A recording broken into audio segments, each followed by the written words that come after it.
Hello, my lovely listeners. I'm Dr. Mary Barson. And I'm Dr. Lucy Burns. Welcome to this episode of Real Health and Weight Loss. Today, my lovely listeners, we are myth-busting calorie counting, the backbone of the diet industry. I can't wait to chat with Mares about this, and we're going to basically blow your minds on how we have been brainwashed into calorie counting. So, Lucy, would you say that weight loss is all about calorie restriction? Absolutely not. And you know what? I've been pondering this, and I think that part of the problem is that when we first started dieting, calories was all we knew. We didn't understand all these hormones that are at play, and this blows my mind. Things like ghrelin, which we talk about quite a bit. Ghrelin is our hunger hormone. It was only discovered in the 90s. Seriously, I'd finished medical school. I was a doctor. And then ghrelin was discovered. So there is a bit of me that feels some slight compassion for the early thoughts that calories were important. But I can tell you, that should have gone out years ago, but we're still banging on about it. So I guess the thing I often talk to people about, a calorie is a unit of energy. It's a unit of measurement, and it measures energy.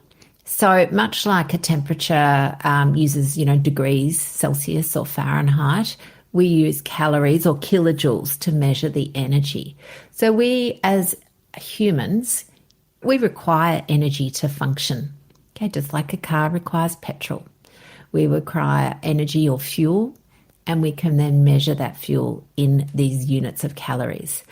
And I can understand it seems so easy, didn't it? That, if you basically put less fuel in than you put out, you would lose weight. Kind of seems simple. It does sound simple. In my experience, though, biological systems like humans are rarely simple.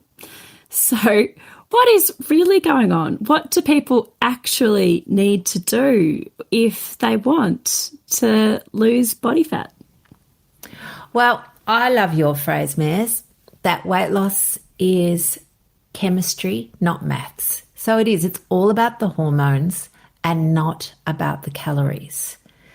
So we have talked about the hormones, and our listeners can go back to our earlier episodes if they'd like to listen to more if they haven't already. But I often describe, people say, and this is, I think, the problem with the calorie counting model, is that it gives you a certain amount of calories, like money, to spend on the day, and you can choose whatever it is that you want to spend this money on. So people think, right, well, I've got, 2,000 calories or 1,500 calories or 1,200 calories or whatever, and they will spend it. And they might spend it on ice cream and chocolate. In fact, you could spend 2,000 calories on ice cream and chocolate for the day. But the thing that happens is that completely changes your hormone response compared to spending that 2,000 calories on something like meat, fish, dairy, for example. Now, there's a whole pile of things that go on, and it is complicated, and there's this incredibly complicated drawing about how our metabolic system works.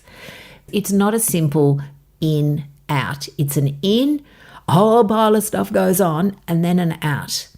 Now, the thing about the whole pile of stuff going on is that we can't actually control that. It's what I like to term it as, it's what's going on under the hood. So you can't control what your hormones are doing simply by reducing your calories. So, Lucy, you're saying calorie restriction isn't the answer, but look, I'm sure lots of other listeners have. If you go on Weight Watchers or Light and Easy and you eat a calorie restriction of 1,200 calories for 2 weeks, you will lose weight. Yes, you're absolutely right, you will. But what happens, and particularly when you use a calorie-restricted diet day in, day out, so particularly when you've said, it's set at 1,200, then what happens is that our metabolic rate slows down. Now, our metabolic rate is basically the functions of our body that, again, we don't have any control over. It's things like how fast our heart beats, how quickly our fingernails grow, how cold we feel, so our body temperature, growth of hair, those sorts of things that require energy, require calories. And I like to call them calories for free because basically you're just lying around while your heart beats and that takes energy. So when you calorie restrict for a prolonged time, your body is clever and it goes, oh my God, there's no food coming in. I'll slow down my basal metabolic rate. Now there is studies on this. And sadly, the first study was actually done in the 60s. And it was almost like they ignored it. And I think partly because, again, it was complicated. We didn't understand. But I love talking about the Minnesota semi-starvation study. So what they did is they took a bunch of men, about 36 of them, and it was meant to be after the war. They wanted to see what is the effect of semi-starvation, so i.e. calorie restriction, on the human biology. So these blokes, God bless them, signed up for this study and they reduced their calories. First of all, they did it like a control. They had them for 3,000 calories and they did a bit of exercise and they maintained their weight for 3 months. Sounds pretty reasonable. Then they halved their calories to 1,500. Now, ladies, and I am using ladies because the ladies are usually the ones that have done Weight Watchers and gone on calorie-restricted diets their whole lives. 1,500 calories to me initially sounded like quite a lot because I'd done 1,200 calorie diets and 800 calorie diets. And in fact, there's quite a popular 800 calorie diet going around at the moment. And so they put these blokes on for 6 months, 1,500 calories. So yeah, they lost weight. They started losing weight. And you know what happened? They became hungry, so hungry. All they could do was talk about food. They'd gather in groups and obsess about food. They would talk about what restaurants they'd go to when this period had finished. They were reading recipes in cookbooks. These are blokes that had never probably picked up a cookbook in their life. They were hoarding cooking implements. That was the psychology. Sounds a lot like diet psychology to me. But physiologically, they became cold. They became tired. They were wearing jumpers in summer. Their hair was falling out. And their heart rate, they measured their heart rate was slowing, instead of 72 beats a minute, it was then, initially down to 60, some of them down to 40 beats a minute as their basal metabolic rate slowed. So yes, they lost weight. But then after that 6-month period, they said to them, all right, back to your 3,000 calories a day. Let's see if you can maintain this weight loss. Well, of course they didn't. They put back on their weight. They put it all back on and then more. So they followed them for up to 12 months. These blokes were still putting on weight. It took that long, sometimes longer, for their basal metabolic rate to repair. So the thing is, this is yo-yo dieting. This is what dieting industry relies on. Yo-yo dieting is something I think most of our listeners could relate to. So, if not calorie restriction, then what? Well, it's super interesting because obviously we've talked a lot about the woodshed and how, a lot of us have a woodshed. So a woodshed is my euphemism for your storage of fat, your stored fat, particularly abdominal fat. So a lot of us have stored fat. In fact, if you look at the stats, up to 80% in certain age ranges have stored fat into the overweight and obese range. So it's a problem. So we're wanting to obviously open the shed and reduce that. Now, the only way to open your woodshed is to reduce your circulating insulin or to have your bodies become more sensitive to insulin. So it's all about the insulin. It all comes back to insulin. At the end of the day, no matter what, it all comes back to insulin. So we need to find effective ways to reduce insulin long term. And what does it feel like if you say you went on a low carb, real food diet and to reduce your insulin? How would people expect to feel? Well, the first thing that happens, look, initially for some people who are really carbohydrate dependent, they can feel like carb withdrawal, sugar withdrawal. It's, sugar's a drug. So it can feel really uncomfortable at first, but that doesn't take long. And as long as you have plenty of fluid and some salt and electrolytes, maybe some magnesium, you will get through that period. And then what you find, like this is like the miracle, is that you're not as hungry. So carbs are a crazy thing. They make you hungry. You need a lot to be full and they make you hungry. It's kind of crazy. So the first thing that people come in, they cannot believe that for the first time in their life, some of these people are 50, 60, 70 years old, and for the first time in their life, they're not hungry. So we talk a lot about fat and protein. Fat in particular won't put your insulin up. Protein will put it up a little bit, but nothing like a carb, nothing. Fat and protein together are so satiating. Satiating is our favourite word, Mez, isn't it? It's an excellent word. What does satiating mean?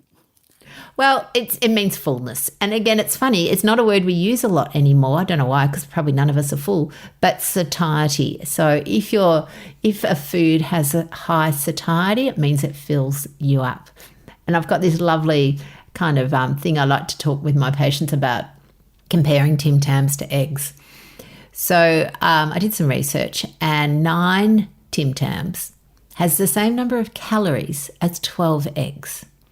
Okay, so this is back to, I guess, dispelling that calorie myth. So 9 Tim Tams, look, I don't know about you, but I can eat 9 Tim Tams without much trouble. I could do it.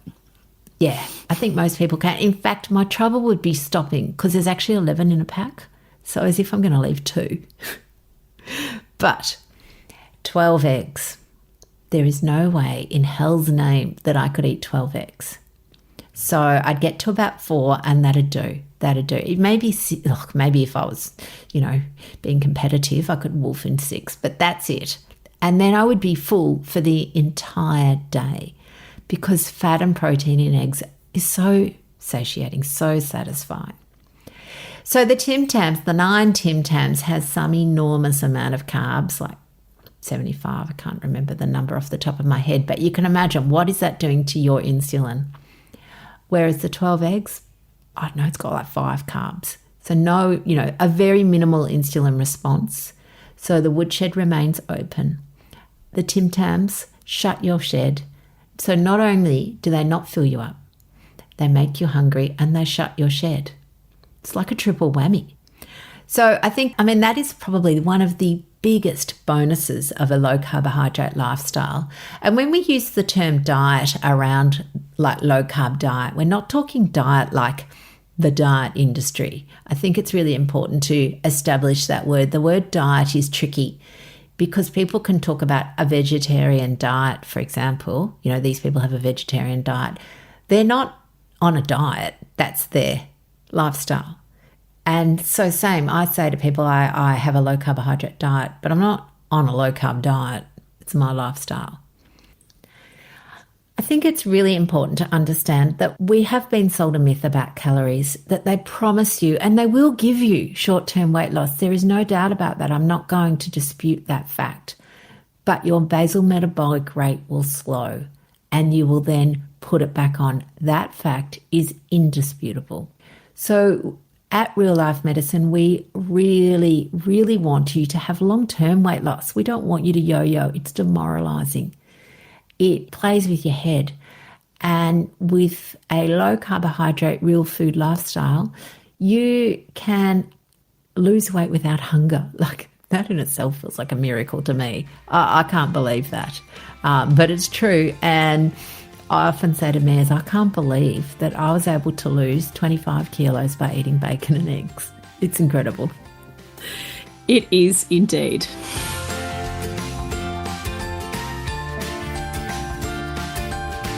So, my lovely listeners, that ends this episode of Real Health and Weight Loss. I'm Dr. Lucy Burns. And I'm Dr. Mary Barson. We're from Real Life Medicine. To contact us, please visit rlmedicine.com. And until next time, thanks for listening.